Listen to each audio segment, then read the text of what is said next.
אני רוצה לדבר על הקרב הראשון של יהודה במסגרת הקרבות הגדולים שלו.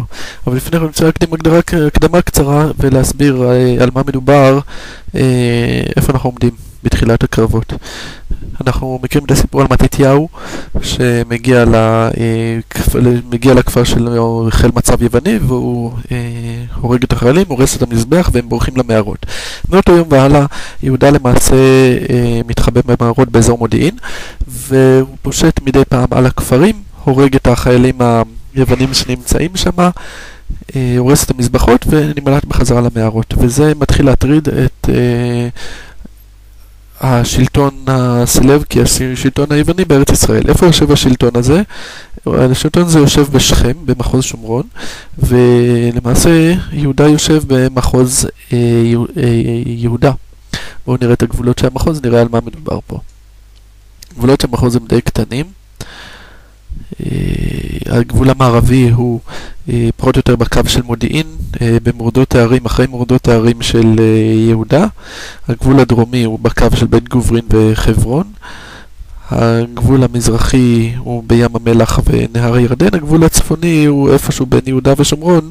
אני אעיר עכשיו את מעלה לבונה של ימינו ואת תורמוס עיא של ימינו, ואתם רואים שהגבול הצפוני די קרוב למקום הזה. הדרך החשובה שעוברת פה היא דרך ההר, דרך האבות. היא יוצאת משכם, יוצאת למעשה קצת יותר צפונה משכם, עוברת דרך שכם, עוברת דרך מעלה לבונה, דרך בית אל, דרך ירושלים, דרך בית לחם, דרך חברון, ממשיכה הלאה עד באר שבע. המקומות האלה מוכרים לנו אפילו מהחומש, זה בדיוק אותה דרך שאברהם עובר עליה, דרך מקום שכם, וכל המקומות שהוא מסתובב בהם בארץ, קריית ארבע, מלך שלם, ירושלים, חברון ובאר שבע, הכל על אותה הדרך בימי דוד ושאול, עליה מסתובבים, נלחמים בפלישתים ונודדים בין מקומות מלכותם, חברון, ירושלים, בית אל, גבעת שאול, הכל על הדרך הזאת או קרוב מאוד אליה.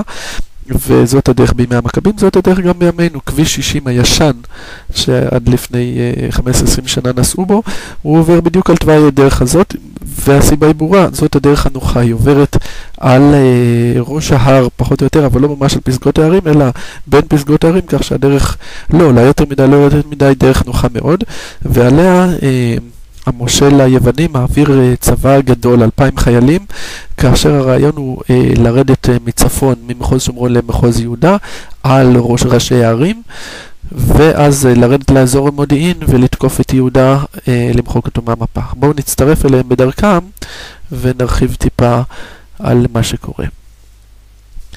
החיילים היוונים נלחמים במבנה של פלנקס.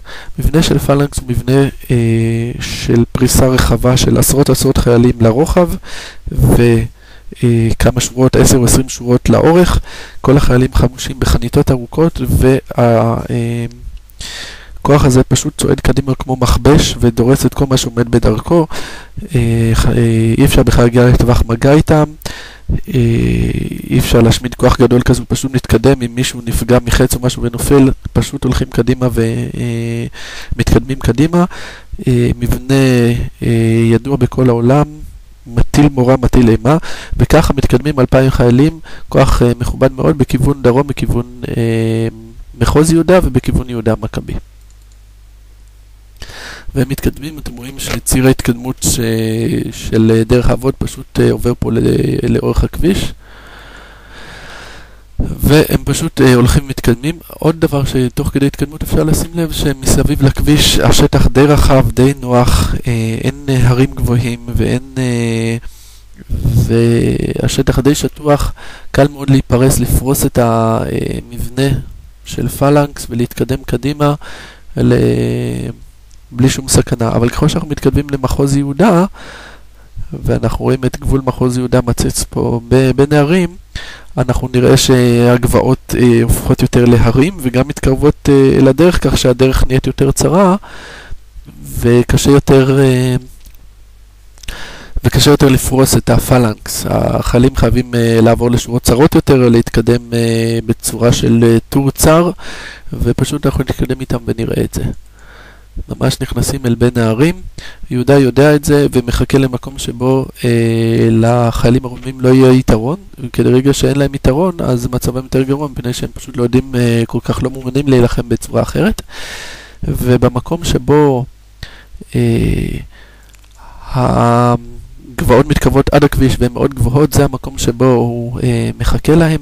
כרגע שמגיעים לפה, מתקדמים עוד קצת, הוא תוקף אותם בבת אחת בשלושה כוחות, 1, 2 ו3, תוקף את הכוח, הורג רבים מהחיילים. יהודה בעצמו הורג את אפולוניוס מפקד הכוח ולוקח את החרב שלו, זאת החרב שהוא השתמש בה בקרבות הבאים, ויהודה משיג פה ניצחון מורלי חשוב מאוד, ניצחון חשוב מאוד מבחינת שהוא מצליח להצטייד בציוד רב, ורבים מהחיילים נהרגים, אחרים בורחים חזרה לשכם.